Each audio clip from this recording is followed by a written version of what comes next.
کہانی بدنیتی کا انجام۔ ایک نمک فروش ہر روز اپنے گدھے پر نمک لاد کر بازار لے جاتا تھا۔ راستے میں انہیں ایک ندی کو عبور کرنا پڑتا تھا۔ ایک دن اچانک گدھا ندی میں گر گیا اور نمک کا بیگ بھی پانی میں گر گیا۔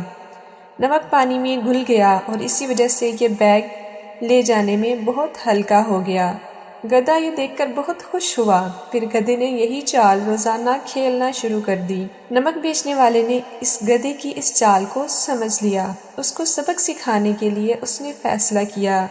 اگلے دن اس نے گدھے پر سوت کا ایک بیگ لاد دیا۔ گدھا معمول کے مطابق اس بار پھر ندی میں جا گرا۔ اس بار سوت نے پانی جذب کر لیا اور کئی گنا وزنی ہو گئی۔ گدھے نے سبق سیکھا۔ اس کے اوپر پہلے سے بھی زیادہ بوجھ بھاری ہو گیا۔